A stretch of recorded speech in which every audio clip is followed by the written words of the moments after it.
Assalamualaikum warahmatullahi wabarakatuh. Halo pemirsa TVRI Sumatera Selatan, kembali lagi dalam program Psikologi Populer. Kali ini bersama saya Roza Kholila. Dan saudara, hari ini ada satu pembahasan yang menarik sekali. Karena kalau di kehidupan sehari-hari biasanya kita ada berbagai macam emosi yang bisa kita rasakan. Salah satunya adalah kesedihan. Nah, tapi bagaimana kalau misalkan kesedihan ini berkepanjangan atau sulit untuk dipulihkan? Apakah ini sedih biasa atau bukan sedih biasa nih? Hari ini kita akan membahasnya lebih mendalam bersama salah satu psikolog, Ibu Istiana Setiani, SPSI, MPSI, psikolog selaku anggota HIM PSI. Selamat sore Mbak Isti. Sore. Selamat datang kembali Mbak di TVRI Sumatera Selatan. Terima kasih. Gimana kabarnya? Alhamdulillah. Alhamdulillah baik Mbak ya. Tidak dalam keadaan kesedihan? Insya Allah enggak ya Mbak ya. Baik Mbak Isti, ini kita akan hari ini membahas mengenai bukan sedih biasa. Ini sebenarnya memangnya ada yang sedih yang seperti apa sih Mbak kalau ada sedih yang bukan biasa? Apakah memang sedih ini ada golongan-golongannya atau bagaimana Mbak? Jadi sebelumnya kan sudah dibuka tuh tadi sama Roza kan bahwa sedih itu adalah salah satu emosi yang kita punya. Jadi itu adalah hal yang biasa yang sebetulnya yang kita rasakan, hal yang lumrah gitu, dan semua orang tuh pasti mengalaminya gitu. Sedih. Cuma yang membedakan sedih biasa dan sedih tidak biasa ini adalah yang pertama terkait dengan stimulusnya, faktor pencetusnya. Kalau sedih biasa dalam tanda petik biasanya memang ada stimulus yang datang sebelumnya gitu. Misalnya ada satu kejadian tertentu, contohnya ini kan lagi musim SNMPTN ya, SNMPTN ya adik-adik ya. Misalnya tidak lulus di kampus yang mereka inginkan gitu, jadi sedih gitu. Artinya ada stimulus pasti gitu ya, ada situasi atau peristiwa yang pasti gitu yang menjadi penyebabnya. Kemudian jangka waktunya. Kalau tadi sedihnya ada satu situasi tertentu gitu, ada peristiwa tertentu yang membuat sedih, biasanya itu akan selesai dalam waktu 1-2 hari. Kemudian kita akan bisa merasakan lagi emosi positif ketika misalnya kita bertemu dengan situasi yang menyenangkan lagi gitu ya. Kita bisa kembali lagi nih ke situasi di mana kita happy lagi gitu ya, senang lagi. Tapi kalau kemudian sedihnya tidak biasa, pada umumnya situasi pemicunya itu tidak spesifik. Artinya karena dia sudah menetap, sudah terlalu lama menetap, sehingga kita nggak tahu nih ini penyebabnya apa ya, kok aku tiba-tiba sedih ya gitu. Oh, tiba-tiba gitu ya? Ya, kemudian waktunya juga, waktunya itu sangat panjang. Bukan cuma hari, 1-2 hari, itu bisa berminggu-minggu, bahkan berbulan-bulan sedihnya tuh nggak hilang gitu. Kemudian itu juga diiringi dengan hilangnya energi, jadi kita tuh lesu gitu, capek, males mau ngapa-ngapain. Baik. Kemudian kita kehilangan minat juga. Kalau tadinya kita suka nih, misalnya aku biasanya sih suka ya nonton drakor misalnya anak-anak muda ya. Tiba-tiba kita udah nggak excited lagi gitu melakukan aktivitas yang sebelumnya kita itu suka melakukannya. Kemudian pemikiran kita juga menjadi pesimis gitu, jadi mundur ke belakang kira-kira. Baik, ini artinya kalau sedih yang biasa, misalnya kita lihat sesuatu yang menyedihkan, sesaat aja seperti itu. Betul. Mbak. Sedangkan kalau sedih yang tidak biasa, itu berkepanjangan. Ya. Nah ini biasanya sedih yang tidak biasa ini apakah hanya dalam 1 bulan saja, apa bisa bertahun-tahun, Mbak? Bisa bertahun-tahun kalau misalnya tidak ditangani dengan baik gitu. Bahkan bisa tidak hanya bertahun-tahun, 2 tahun, 3 tahun itu berkepanjangan, bahkan bisa seumur hidup gitu. Jika memang tidak ada treatment yang baik benar gitu. Mbak ya. Dan itu pasti mengganggu sekali fungsi dari individu tersebut sehari-harinya gitu. Jadi tidak optimal. Oke, baik. Nah ini apakah harus disembuhkan atau dengan beriringnya waktu bisa sembuh sendiri atau bagaimana Mbak? Ya, jadi memang kadang-kadang kita ini merasa kalau ada gangguan psikologis atau ada peristiwa tertentu, kita kadang-kadang merasanya waktu bisa menyembuhkan, kalau kata orang bilangnya begitu kan ya. Padahal sebetulnya tidak gitu. Buktinya misalnya kita mengalami satu kejadian di waktu kita kecil, tapi ketika kita mengingatnya lagi itu kita masih tergugah gitu, atau bahkan masih berespon tertentu gitu. Betul. Yang signifikan gitu, bisa tiba-tiba menangis misalnya, atau kita lewat di tempat yang signifikan ya, punya kenangan yang signifikan, kita jadi langsung emosional atau bisa jadi langsung marah gitu. Artinya memang itu tidak sembuh seiring dengan waktu, hanya saja mungkin dia lebih mereda, tapi sebetulnya akar permasalahannya itu tidak selesai gitu. Akar permasalahannya belum selesai. Berarti ini apakah kita bisa artikan juga bahwasanya sedih yang tidak biasa ini adalah luka lama yang belum sembuh, Mbak? Bisa jadi. Bisa jadi. Ya. Luka lama dan luka baru. Luka lama dan luka baru. Bergabung jadi satu. Baik.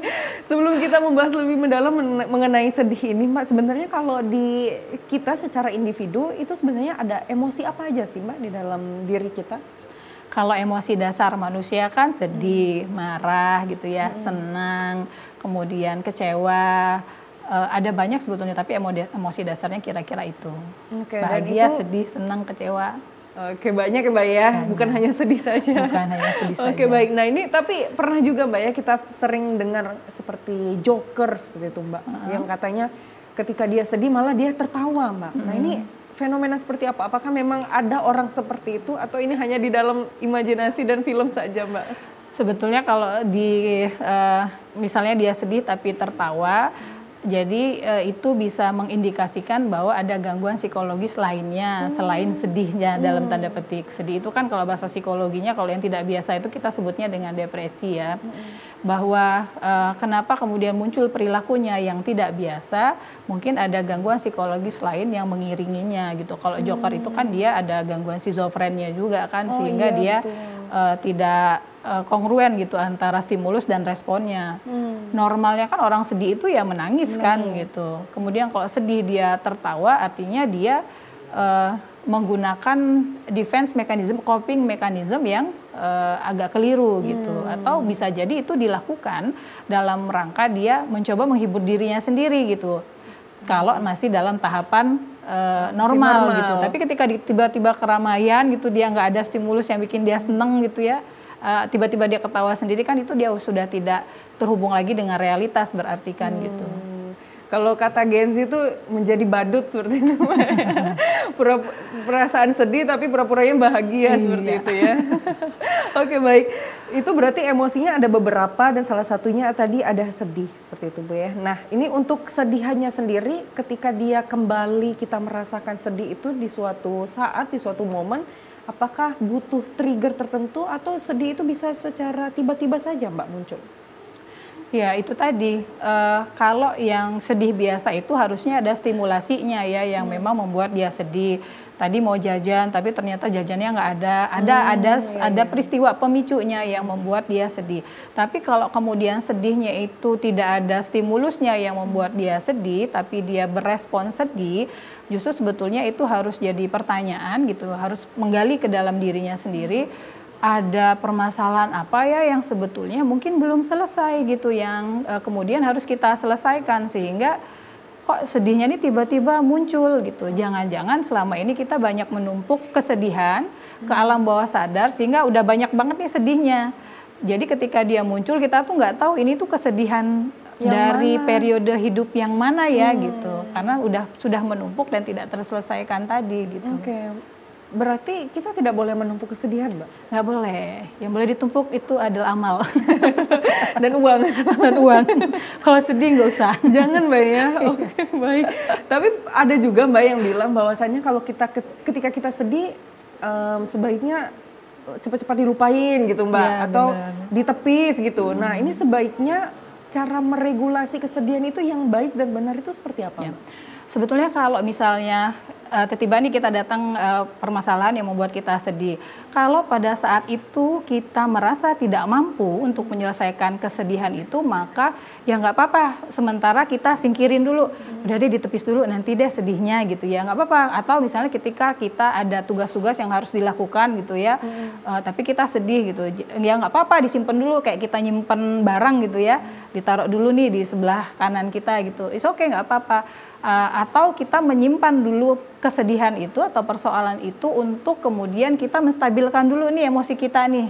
Gitu, kita stabilkan dulu emosi kita, maksudnya kita tenang dulu dalam situasi itu, baru kemudian kita ambil lagi kesedihannya, kita proses gitu. Jadi nggak apa-apa juga gitu, tapi jangan diabaikan terus, didistraksi terus, nggak mau menghadapi kesedihan kan terlalu menyakitkan gitu. Akhirnya itu cara mengatasi masalah yang tidak kurang baik ya gitu. Karena kesedihan itu kan sebetulnya dia menyampaikan pesan tertentu kepada kita kan gitu, yang harus kita proses sebetulnya. Dan harus diterima Mbak ya. Betul. Tidak boleh diabaikan. Tidak boleh diabaikan karena ini ya, ketika kita menghadapi satu situasi di mana kita berduka kan, ada tahapan berduka. Salah satu tahapan berduka itu adalah sedih. Sedih yang gejalanya itu juga menunjukkan seperti kita sedang depresi. Baru setelah kita lewati tahapan itu, baru kita bisa ke tahapan selanjutnya, menerima gitu. Oke, berarti memang ada tahapannya Mbak ya? Ada tahapannya. Kalau boleh dijelaskan lebih mendalam Mbak, tahapannya seperti apa? Karena takutnya misalnya Roza sedih nih Mbak ya, tapi karena nggak tahu tahapannya, jadi loncat-loncat gitu deh, pengennya langsung bahagia aja deh, padahal ternyata ada tahapan yang ternyata terlewatkan seperti itu Mbak. Jadi sebetulnya itu namanya tahapan duka cita ya, tahapan duka cita. Jadi misalnya contohnya sederhananya gini, ada seorang istri yang suaminya meninggal gitu. Tentu dia merasa sedih kan, karena kehilangan suami itu nyerinya itu sangat tinggi gitu, lebih tinggi daripada kehilangan orang tua atau anak.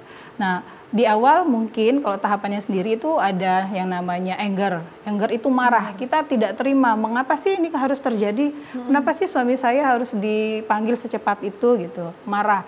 Marahnya itu kepada siapa? Bisa kepada diri sendiri, kepada Tuhan bahkan gitu, kepada orang yang sekitarnya. Misalnya dia dirawat di rumah sakit tidak mendapatkan pelayanan optimal, bisa jadi si tenaga kesehatannya jadi ikut kena imbasnya, dianggap lambat gitu melakukan pengobatan gitu ya. Dan itu tadi yang paling parahnya, marah kepada Tuhan, marah kepada takdir gitu, kenapa ini terjadi gitu. Yang kedua adalah denial itu tidak terima, jadi merasa menolak lah. Saya tidak terima suami saya misalnya meninggal lebih cepat. Seandainya deh suami saya masih hidup, pasti begini, itu denial. Yang ketiga kemudian fasenya bargaining. Bargaining itu sudah mulai kayak tawar-menawar begitu. Yang selanjutnya adalah fase depresi. Jadi disinilah fase puncaknya gitu. Yang orang merasa sedih, kehilangan semangat gitu ya. Merasa tidak punya energi buat ngapa-ngapain. Baru terakhirnya fase acceptance, menerima. Jadi apapun situasi yang tidak menyenangkan yang kita alami dalam kehidupan kita, biasanya sih akan melewati fase grieving ini. Tidak harus kehilangan ya yang berupa kematian. Ketika kita mendapati kenyataan tidak sesuai dengan realita, juga biasanya akan melewati fase ini. Betul. Berarti memang tahapannya ini memang benar adanya Mbak ya. Sebelum mencapai ke menerima dan ikhlas itu ternyata tahapannya cukup panjang Mbak ya. Baik, ini kita akan membahasnya lebih mendalam lagi Mbak Isti, tapi kita harus jeda terlebih dahulu. Untuk itu pemirsa, kami akan kembali dalam Psikologi Populer. Tetaplah bersama kami.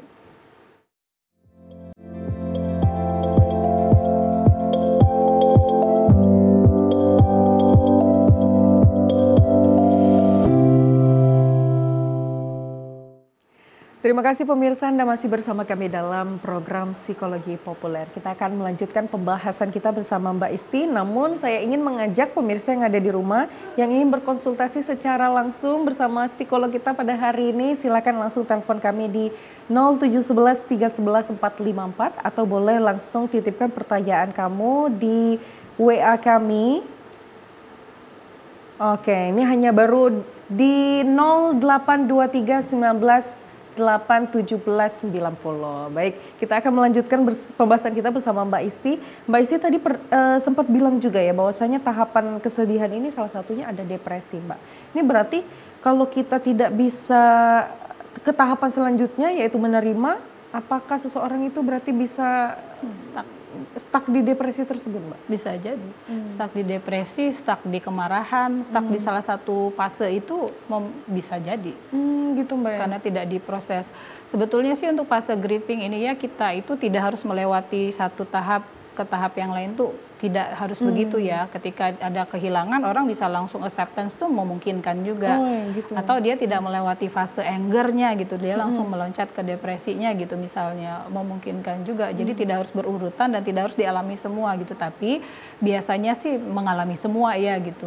Cuman artinya ketika satu fase itu dia belum selesai, ya besar kemungkinan dia akan stuck di fase itu gitu, tidak diproses ya kejadiannya gitu. Itu gimana, Mbak? Apa sih faktor yang menyebabkan seseorang itu ketika dia mengalami kesedihan ternyata dia stuck di dalam depresinya?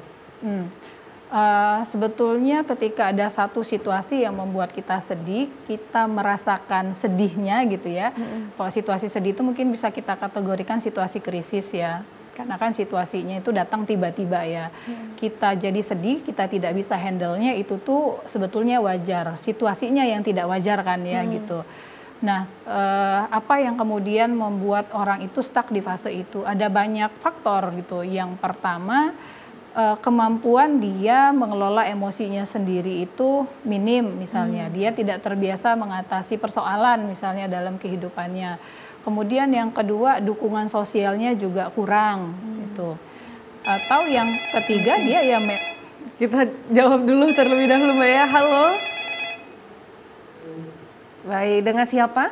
Dengan Boy, Palembang. Dengan Boy dari Palembang. Silakan, ingin bertanya apa bersama Mbak Isti? Oke, saya gini mau tanya sih, Mbak. Mungkin saya pernah ngerasain sih sedih bukan biasa ya. Itu langkah untuk mengatasinya seperti apa sih, Mbak? Atau sebagai orang yang terdekat harus gimana tindakannya supaya jangan depresi berkepanjangan? Terima kasih. Oke, baik. Ini Boy ini pernah merasakan sedih yang tidak biasa seperti itu, Mbak ya. Tetapi dia bingung nih bagaimana cara keluar dari kesedihan tersebut. Gimana nih, Mbak? Jadi yang pertama adalah sadari dulu bahwa oke, saya sedang sedih. Nah, pahami dulu itu. Pahami, sadari, dan terima. Yang kedua, tidak usah terburu-buru kemudian, aduh aku harus cepet ya keluar dari sedih ini gitu. Kalau memang pada saat itu situasinya seperti kalau kita kehilangan ya misalnya, situasinya kan cukup berat untuk kita lewati. Jadi tidak usah terburu-buru juga untuk bisa masuk ke fase acceptance gitu ya, terima gitu. Terima itu dalam artian berdamai dengan situasinya, berdamai dengan diri gitu ya. Terima itu bukan berarti terima sedihnya saja gitu, tapi menerima situasi yang terjadi. Artinya ambil waktu sebanyak yang diperlukan gitu ya. Silakan ambil waktu untuk sedih, untuk berduka, tapi kemudian dalam prosesnya itu gitu ya, harus juga bisa mulai memikirkan oke, setelah sedih ini apa sih yang akan aku lakukan gitu. Apa yang harus aku lakukan selanjutnya gitu untuk mengatasi situasi ini. Kemudian biasanya ketika kita sedih, kita itu kan akan kehilangan energi tuh, males ngapa-ngapain gitu ya, males makan. Nah, satu hari itu kalau misalnya kita males ngapa-ngapain, anggaplah kita sedih nih pas pula lagi libur ya gitu. Satu hari itu ya jangan terlalu keras juga sama diri sendiri. Meskipun satu hari kamu cuma bisa merapikan kamar kamu, ya is oke, rapikan gitu. Meskipun satu hari kamu hanya bisa keluar atau bergerak selama setengah jam gitu sehari gitu ya, ya is oke, lakukan itu. Jadi jangan terlalu keras juga pada diri sendiri. Tapi untuk lingkungan sekitarnya juga ini harus jadi perhatian. Jangan dibiarkan kemudian mereka yang punya persoalan khusus seperti ini, misalnya dia menyendiri, menarik diri nih. Biasanya kan orang yang sedih itu suka menarik diri nih dari lingkungan sosial. Nah, lingkungan sekitar ini usahakan jangan dia 3 hari itu berturut-turut tuh tidak ada interaksi dengan lingkungan sekitar. Jadi harus ditarik memang gitu. Harus diberikan dukungan meskipun kita cuma duduk di sebelahnya nggak ngapa-ngapain lah gitu. Gitu. Jadi ada dukungannya. Nah, untuk si yang mengalami, si penyintasnya gitu ya, yang sedih tadi, emosi negatifnya kan lagi banyak nih. Artinya apa? Emosi positifnya juga diperbanyak. Lakukan satu saja misalnya setiap hari kegiatan yang bisa bikin kita happy gitu. Sesederhana kita makan apa yang kita suka gitu ya, sehingga emosi positifnya itu ditambah gitu. Jadi lebih banyak emosi positifnya daripada emosi negatifnya gitu. Oke. Dan tentu saja sih yang menjadi sumber kesedihannya itu ya diproses gitu. Misalnya sedih kehilangan pasangan, sedihnya tuh kenapa sih? Oh bingung juga nih, misalnya istri tinggal suaminya tadi ya, sedangkan istrinya tidak bekerja. Artinya kan ada sumber lain, stresor yang lain selain kehilangan suami tadi. Apa misalnya bagaimana nih memenuhi kebutuhan ekonomi di rumah, kan ada sumber kesedihan yang lain, sumber stresor yang lain lah gitu, yang kemudian juga harus diatasi gitu. Artinya ini tahapan yang pertama yang harus kita lakukan, menyadari terlebih dahulu ya. Baik, semoga ini menjawab ya Mas Boy. Baik, Mbak Isti, kita akan melanjutkan lagi Mbak Isti, masih mengenai tentang depresi nih Mbak ya. Sekarang ini lagi marak yang kita temukan ya Mbak ya di Indonesia lah mungkin. Banyak kita tidak ketahui bahwasanya orang di sekitar ini ternyata dia mengalami depresi. Tapi kalau dilihat secara kesehariannya kayaknya tidak terlihat seperti orang depresi seperti itu Mbak. Nah ini kalau dari penyintasnya dulu nih, korbannya dulu yang mengalami depresi. Apakah mereka tuh memang harus menunjukkan kalau mereka tuh sedang sedih, sedang berkalut atau sedang depresi, harus dibilangkan ke orang lain atau bagaimana sih sebaiknya Mbak? Jadi gini, depresi itu kan dia terbagi jadi 3 nih, ringan, sedang, dan berat. Biasanya kalau yang masih bisa beraktivitas itu di ringan, atau dia beraktivitas tapi struggle-nya tuh luar biasa gitu, itu di ringan.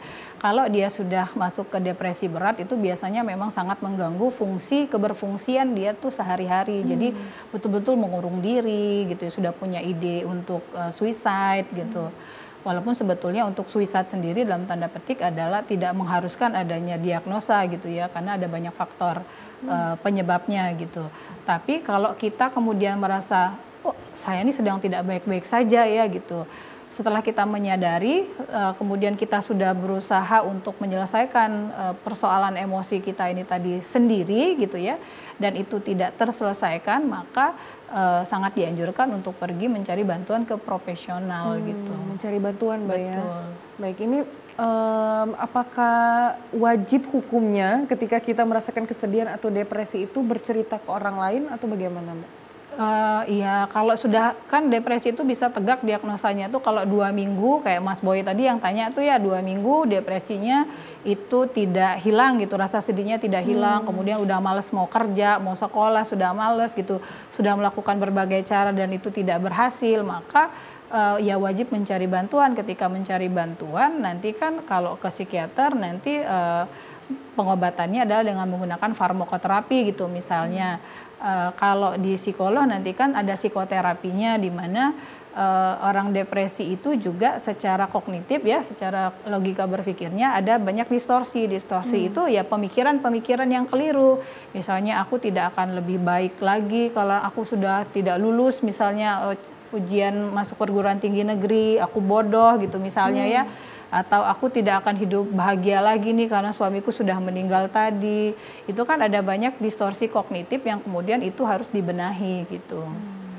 Bahwa satu situasi tertentu mungkin menyebabkan kita menjadi drop, kemudian ada isi pemikiran yang keliru di dalamnya, yang itu kemudian juga harus kita benahi. Harus diluruskan seperti itu Mbak ya. Dan ini harus butuh bantuan orang profesional seperti itu. Betul, kalau kita sudah mencoba untuk menyelesaikannya dan itu tidak ada efek yang signifikan, maka perlu bantuan profesional. Karena kan sebetulnya depresi itu, kalau Roza bayangkan ban mobil tuh jalannya ke depan tuh ya, kecuali dia mundur ya. Nah, orang yang depresi itu biasanya kerja otaknya itu dia mundur ke belakang, sehingga yang teringat itu adalah kejadian-kejadian di masa lampau yang membuat dia sedih. Yang membuat dia sedih. Jadi mundur ke belakang. Kita kan punya 3 perspektif waktu nih, masa lalu, masa sekarang, masa depan nih. Orang depresi itu biasanya isi pikirannya itu terikat di masa lalu gitu. Kalau masa lalu kan kita tidak ada lagi yang bisa dilakukan, sehingga muncul depresi gitu. Kita nggak bisa kembali ke sana dan membenahi itu kan. Betul. Sehingga munculnya depresi itu biasanya dari sana, terikatnya di masa lalu, otaknya mundur ke belakang, perasaannya juga kembali ke belakang ke situasi yang signifikan membuat dia sedih, tidak biasa tadi.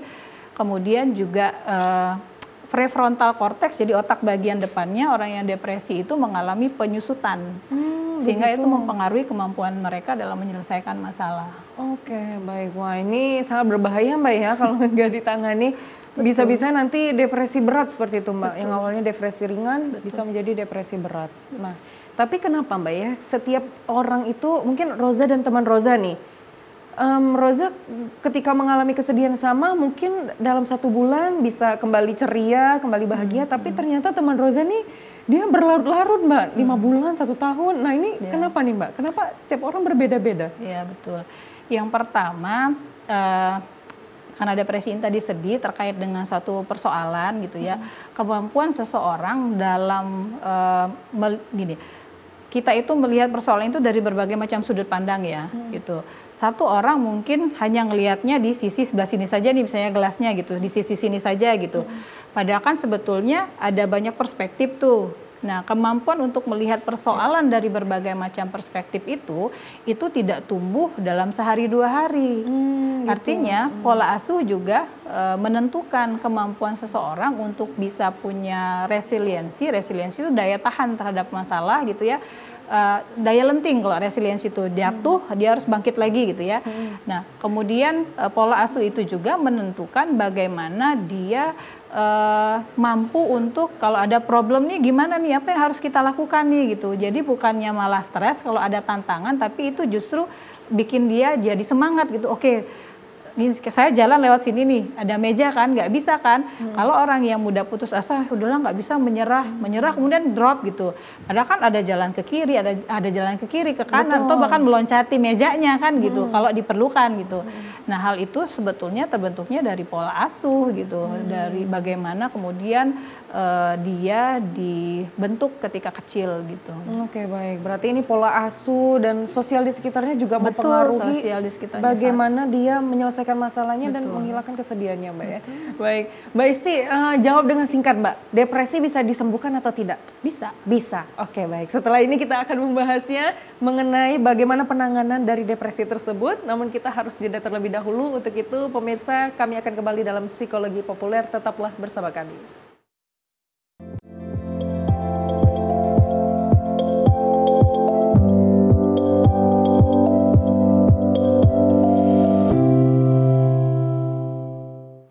Pemirsa, Anda masih bersama kami dalam program Psikologi Populer dan kita akan membahas pembahasan kita pada hari ini. Tadi sudah dijawab sedikit oleh Mbak Isti bahwasanya depresi ini bisa sembuh, seperti itu Mbak ya. Nah ini penyembuhannya bagaimana Mbak kalau depresi itu?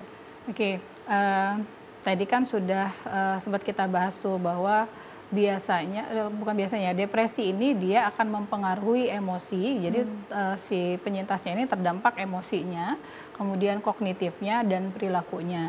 Kalau psikoterapi biasanya kita menggunakan terapi kognitif. Terapi kognitif itu adalah kita mencari isi pikirannya yang keliru, yang terdistorsi tadi. Misalnya aku akan gagal selamanya gitu, aku tidak pantas ini, aku bodoh dan sebagainya tadi. Kita cari isi pemikirannya yang keliru, kemudian kita arahkan untuk diganti dengan isi pemikiran yang baru begitu ya. Itu salah satu terapinya dan banyak terapi yang lainnya selain kemudian kita kalau secara emosi begitu ya, secara emosi kemudian kita ajarkan dia bagaimana memaintain atau mengelola emosinya ini. Ketika lagi sedih tuh harus apa yang harus dilakukan gitu ya. Kemudian dicari sumber masalahnya, diajak dia mengenali isi pikirannya, isi perasaannya. Kemudian terapinya juga terapi CBT namanya. CBT itu Cognitive Behavior Therapy gitu salah satunya. Kemudian ada lagi terapinya apa nih selain terapi CBT? Biasanya kalau dari segi biologis gitu ya, mereka yang kena depresi ini kekurangan vitamin D gitu, kurang vitamin D juga, jadi defisit vitamin D. Kemudian kita anjurkan juga untuk pola hidup yang sehat gitu, termasuk tadi kecukupan terkait vitamin D-nya. Dan juga biasanya mereka yang depresi ini karena sudah terlalu banyak mengurung diri sehingga kurang kena sinar matahari itu. Jadi paling tidak di terapi harian rutinnya itu dia kita minta untuk misalnya berjemur, salah satu aktivitasnya gitu yang harus dilakukan. Tapi terapi utamanya itu biasanya kita menggunakan CBT gitu, Cognitive Behavior Therapy. Dan itu tahapannya cukup panjang gitu, artinya ya si penyintas ini kita ajak untuk mengenali masalahnya, mengenali tadi isi pikirannya gitu. Karena banyak sekali terjadi distorsi kognitif. Kemudian kita ajak juga dia untuk, kan itu tadi ya, orang yang depresi kan prefrontal cortex atau otak bagian depan yang fungsinya itu eksekutif ya. Fungsi eksekutif itu menyelesaikan masalah, mengambil keputusan, itu kan mengalami penyusutan tuh. Nah, kita akan mulai latih dia secara pelan-pelan kalau nanti ada masalah ini apa yang harus dia lakukan gitu. Jadi bertahap ininya. Ya. Dan benar-benar dibimbing seperti itu Mbak ya? Iya, intens terapinya. Kapan nih Mbak seseorang tersebut perlu meminta bantuan kepada psikolog ataupun orang yang profesional? Begitu kita merasa bahwa oke, itu tadi kenapa awareness itu sangat penting, karena kita harus terhubung dulu sama diri kita nih. Kita nggak bisa cari bantuan kalau kita sendiri tidak merasa bermasalah gitu. Kadang-kadang orang ini kan mencari jalan keluar nih kalau ada masalah. Padahal ya salah satunya mereka berjalan ke dalam dulu deh gitu ya. Punya awareness dulu tentang perasaan dan pikirannya, oke saya bermasalah. Begitu dia, si individu tersebut menyadari bahwa saya ada masalah, oke deh saya coba selesaikan dulu deh. Tapi kalau kemudian usaha itu tidak efektif gitu ya, ya silahkan cari bantuan secepat mungkin gitu. Oke, baik. Ini berarti memang harus dikeluarkan emosinya, ya. Baik itu harus sadar terlebih dahulu baru minta bantuan seperti itu Mbak ya. Nah ini ada korelasinya Mbak sama ada yang bertanya, Rian dari Sekojo. Katanya benar nggak sih kalau orang depresi itu hanya butuh teman tempat cerita untuk melewati fase sedihnya ke fase menerima keadaan? Benar apa salah nih Mbak? Benar juga gitu. Kadang-kadang mereka yang depresi itu gini, kadang-kadang kita tuh merasa ya, kita tuh tahu gitu apa yang orang tersebut rasakan gitu ya, apalagi terkait kehilangan. Kita dibilangin sabar ya gitu. Sebetulnya kan kita nggak tahu persis gitu seberapa besar kehilangan dia gitu, sehingga ya kehadiran kita itu cukup signifikan dibandingkan misalnya kita ngomong sabar ya malah jadi apa sih, mendingan kamu nggak usah di sini deh gitu ya, kamu tuh nggak tahu loh rasanya kehilangan tuh kayak gimana gitu misalnya. Jadi ya itu salah satunya juga bisa dilakukan. Tapi kalau kita kembali lagi ke teori, sebetulnya dengan kita bercerita gitu ya, setengahnya masalah kita itu sebetulnya akan hilang gitu. Jadi nggak usah ditahan-tahan juga gitu. Artinya gini, ketika kita mendampingi penyintas gitu ya, survivor yang lagi depresi gitu ya, jangan memaksa mereka untuk cerita, tapi sampaikan pesan bahwa aku ada di sini loh, kalaupun kamu butuh gitu, kapanpun kamu butuh aku ada di sini. Jadi pesan itu yang kita kirimkan ke dia sehingga si orang yang depresi tadi tidak merasa sendiri gitu. Baik. Bahwa oh ada sih orang di sekeliling gitu. Baik, sehingga orang tersebut merasa ada orang yang menemaninya. Betul. Seperti itu Mbak ya. Betul. Baik. Ini artinya dukungan orang di sekitar, baik itu teman maupun orang tua seperti itu, ini sangat mempengaruhi, betul Mbak ya? Ya, sangat mempengaruhi sekali karena ya dukungan sosial itu tadi seperti yang saya sampaikan gitu ya. Kita semua tuh sebetulnya memang punya sumber dayanya ya untuk bangkit gitu ya. Tapi kan ada yang resiliensinya itu kan belum terlatih sehingga dia harus dimunculkan dulu dari orang luar gitu ya.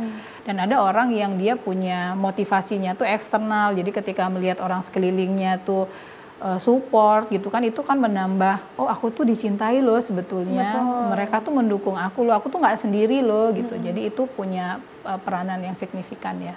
Ya, kadang hanya dengan satu kalimat seperti itu saja sudah merasa agak baikan sedikit seperti itu Mbak ya. Karena merasa oh ternyata aku nggak sendirian seperti itu. Nah ini kalau misalkan orang tersebut ingin berobat, sudah merasa membutuhkan orang yang profesional Mbak, ini harusnya datang kemana nih Mbak? Kalau sebetulnya layanan psikolog itu hampir di setiap rumah sakit ada ya gitu ya. Gitu. Kalau di Palembang itu ada banyak, di rumah sakit pemerintah semuanya tersedia psikolog. Di rumah sakit swasta pun ada psikolog. Bahkan kita kedepannya itu setiap puskesmas harus ada psikolog gitu ya. Kalau saya gitu ya, saya berdinasnya di Rumah Sakit Sungai Lilin tuh di Kabupaten Musi Banyu Asin dan di Rumah Sakit Hermina. Tapi sebetulnya untuk mencari pertolongan itu tidak sesulit dulu ya gitu. Kalau sekarang kan sudah sangat canggih, bahkan untuk online pun bisa pun gitu. Iya. Dan silahkan mencari bantuan gitu. Jangan ditahan-tahan, jangan malu, itu kan stigma ya kalau misalnya kita cari bantuan itu kita dibilang tidak kuat iman, kita dibilang lemah, itu tuh stigma yang harus kita semua singkirkan gitu. Betul. Baik, bener-bener Mbak ya, karena biasanya dikorelasiin kurang inilah, kurang itulah, padahal sebenarnya ada banyak sekali faktor yang harus lebih digali seperti itu Mbak. Nah kalau misalkan kalau kita ingin berobat berarti di setiap rumah sakit sudah ada Mbak ya? Apakah ini di cover BPJS atau bagaimana Mbak? Nah itu karena belum sih, kalau ke BPJS belum ya, tapi rasanya ada regulasi tertentu yang kemudian itu bisa di cover BPJS ya. Tapi sejauh ini sih untuk layanan psikologi itu masih umum sifatnya. Tapi di rumah sakit pemerintah pun biayanya tuh tidak terlalu besar kok, tidak terlalu tinggi gitu. Jadi itu tidak sebanding untuk kemudian dengan kesehatan mental yang nanti kita dapatkan setelahnya. Kan kita jadi bisa berfungsi dengan optimal, kita bisa happy menjalani hidup gitu. Dan orang-orang di sekitar kita pun jadi terdampak kan gitu. Kita juga jadi bisa lebih semangat kan menjalani hidup gitu. Betul, kembali happy seperti itu Mbak ya. Tapi kalau nggak salah penyakit mental ini juga bisa mempengaruhi fisik juga Mbak ya? Banget. Jadi kan kita satu kesatuan tuh, jadi fisik dan mental. Kalau menurut WHO malah kan katanya there is no health without mental health kan gitu. Kesehatan tuh nggak ada kalau mentalnya tuh sakit gitu. Dia tidak dikategorikan sehat dan semuanya berkesinambungan ya. Ada satu diagnosa yang namanya tuh psikosomatis tuh ya, gangguan kecemasan yang kemudian dia bisa menyasar pada tubuh kita gitu. Jadi misalnya gini, biasanya itu simbol tuh Roza, simbol. Kalau misalnya GERD itu dia simbolnya dia sedang berkonflik dengan siapa. Oh, baik. Simbolisasi. Kalau kita migrain tuh misalnya, migrain itu biasanya ditemukan pada individu kalau dia ada gangguan kecemasan yang dia punya, yang cukup ambisius. Nanti munculnya ke migrain, sakit kepala. Saya sering tuh. Biasanya kalau agak cemas dikit, aduh mulai denyut-denyut gitu. Iya. Jadi dia simbolik dan memang terkoneksi karena apa? Apa yang kita pikirkan itu mempengaruhi apa yang kita rasa gitu ya. Apa yang kita rasa mempengaruhi perilaku kita. Oh, baik. Dan kemudian itu berefek pada tubuh kita gitu. Secara fisik ya Dok ya. Secara fisik. Jadi gini, contoh sederhananya gini deh. Misalnya Roza mau ke Jakarta nih, jam macet tuh. Udah kebayang nggak pusingnya gitu menghadapi kemacetan Jakarta. Padahal belum ditemui. Kemudian badan kita udah, aduh males banget gitu. Ya kan gitu. Jadi tubuh kita ini sebetulnya akan bereaksi sesuai dengan apa yang kita rasa dan apa yang kita pikirkan gitu. Baik. Psikosomatis namanya gitu, penyakit yang kemudian dia gini, bisa jadi kita tuh punya kerentanan di sana, kemudian ada persoalan psikologis, dia menyerang bagian tubuh yang rentan tersebut gitu. Misalnya kita sudah punya penyakit lambung, kemudian kita ada persoalan dengan signifikan persen tertentu gitu. Lambung itu biasanya dengan orang tua ya. Kita punya problem dengan orang tua, jadi kena GERD. Dengan pasangan gitu ya. Kita tidak ada penyakit sama sekali tuh badan kita gitu ya, tapi ada problem dengan pasangan. Cuma karena dia punya kecenderungan untuk mengalami gangguan kecemasan, gatal-gatal tuh misalnya. Gitu. Baik, ini simbol ya. Gatal-gatal, asam lambung ini kayaknya simbol berpengaruh banget Mbak ya terhadap simbol dari penyakit mental itu sendiri. Pantas saja nih kalau misalkan banyak orang yang patah hati itu biasanya asam lambungnya naik. Gitu ya Mbak ya. Baik, Mbak, kita akan melanjutkan pembahasan kita dan untuk itu pemirsa kita akan kembali lagi dalam program Psikologi Populer, tetaplah bersama kami.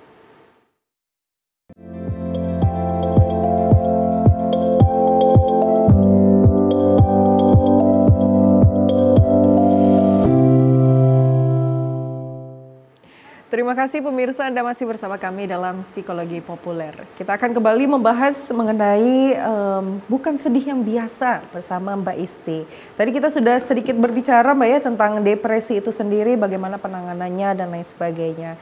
Tapi Mbak Isti, yang sering Roza temuin di lapangan seperti itu Mbak ya, apalagi Gen Z seperti itu, anak-anak muda sekarang. Nah ini mereka ini sangat menikmati kesedihan Mbak. Entah kenapa kayaknya kesedihan ini membuat mereka tuh nyaman. Nah ini kenapa Mbak ya di masa-masa sekarang ini walaupun sedang bahagia tapi kayaknya dengerin lagunya yang galau terus gitu. Kayaknya seneng banget deh pokoknya sedih. Ini fenomenanya bisa dijelasin nggak sih Mbak? Sebetulnya itu tergantung dari karakter orangnya juga ya.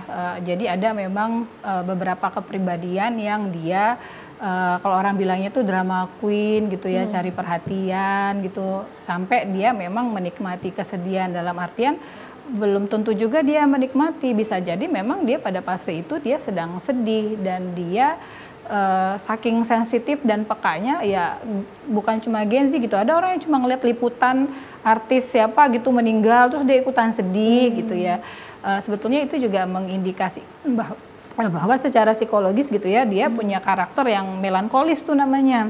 Oh, melankolis. Karakter ya. melankolis itu dia cukup mudah tergugah gitu dengan tayangan yang mungkin cuma 1 menit berapa detik gitu, tapi sedih itu dia bisa kebawa-bawa sampai yang lama gitu, bisa berapa hari gitu ya. Atau ada juga karakter yang dia drama queen gitu, karakter histrionik namanya ya. Karakter histrionik itu dia suka sekali mencari perhatian gitu, dengan padahal sedihnya tuh kita bilang sih biasa aja sih sebetulnya ya. Tapi dilebih-lebihkan gitu. Kenapa? Karena dengan melebih-lebihkan itu dia dapat atensi dari lingkungan sekitarnya. Yang bikin dia seneng kan atensinya itu sebetulnya gitu. Oke, baik. Ini artinya memang jangan dilebih-lebihkan Mbak ya.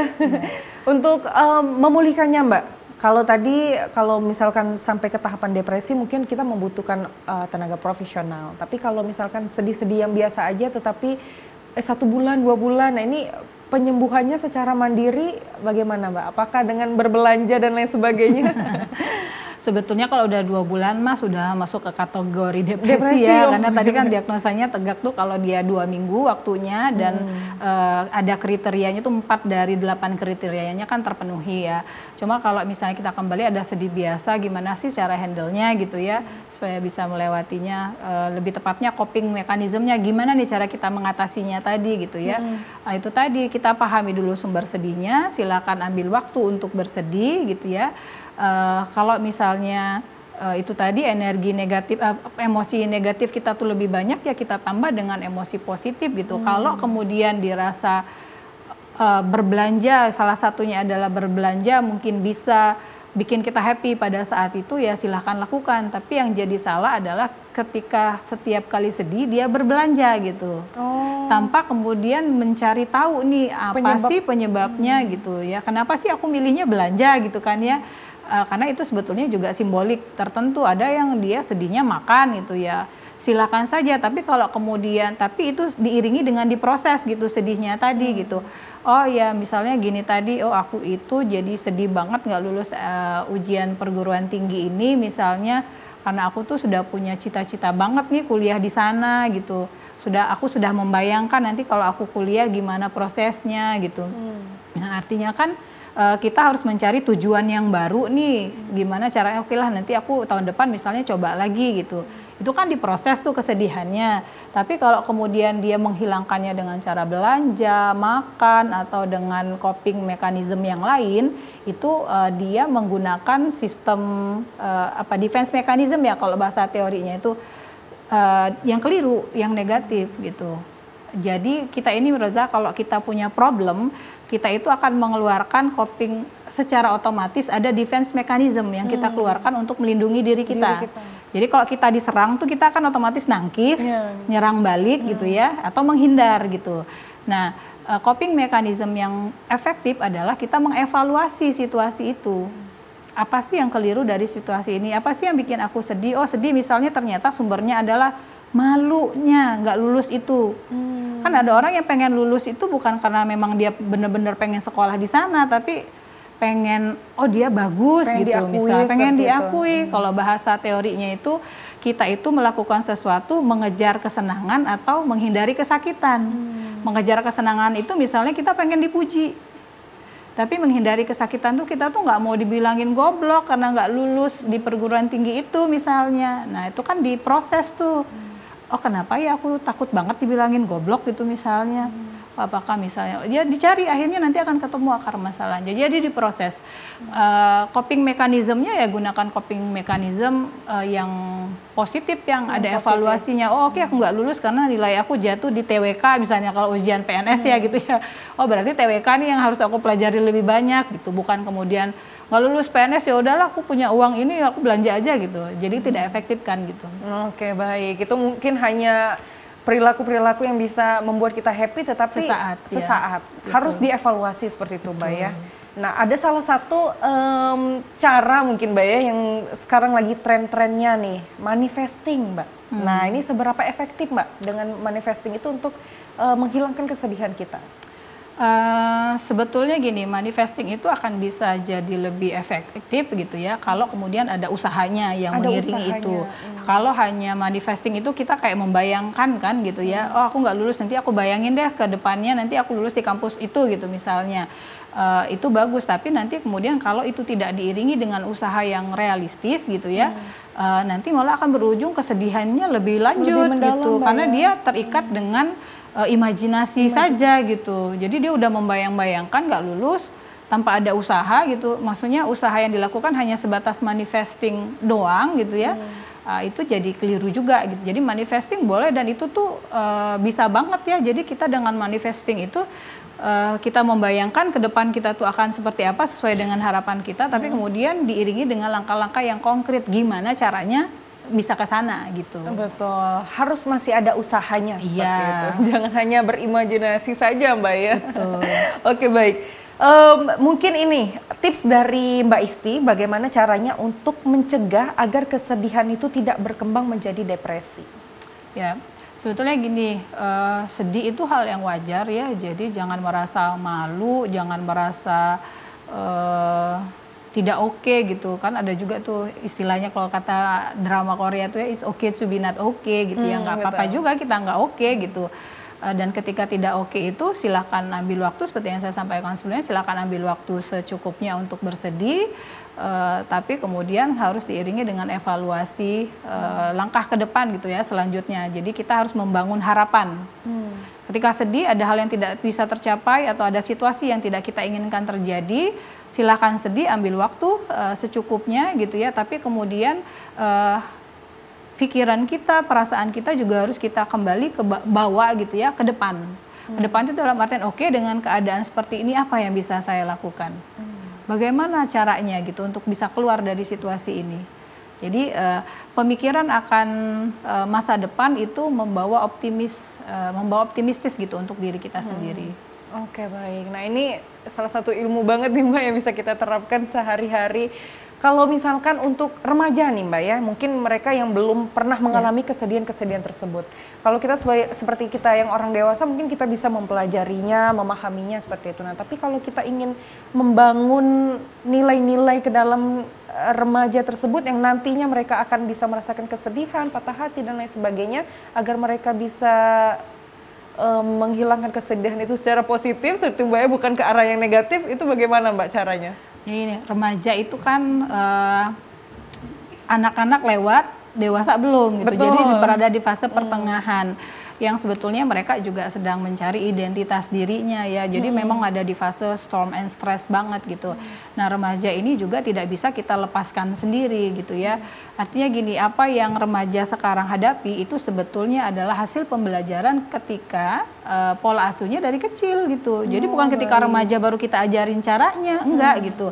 Tapi justru dari dia kecil, dari dia anak-anak tuh kita ajari untuk mengelola emosi, ajari untuk mengenali emosi, kita lepaskan dia kalau ada masalah. Makanya kadang-kadang orang tua ini ketika anaknya tuh posesif banget gitu. Kalau ada kesulitan langsung dibantu.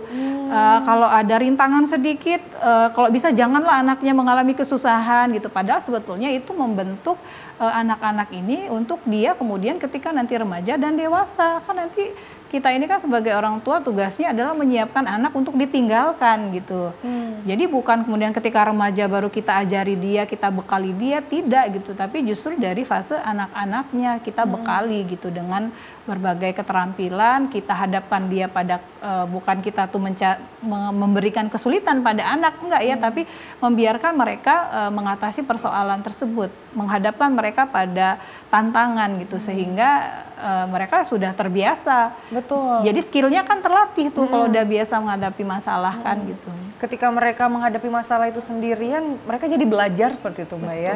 Artinya kita menyiapkan mental yang kuat untuk sang anak tersebut. Baik, Mbak Isti, sebelum kita menutup perjumpaan kita pada hari ini, boleh silakan Mbak Isti himbauan apa nih yang ingin disampaikan kepada masyarakat ataupun pemirsa TVRI Sumatera Selatan yang mungkin saat ini sedang merasakan sedih yang tidak biasa, ini harusnya sebagaimana? Oke.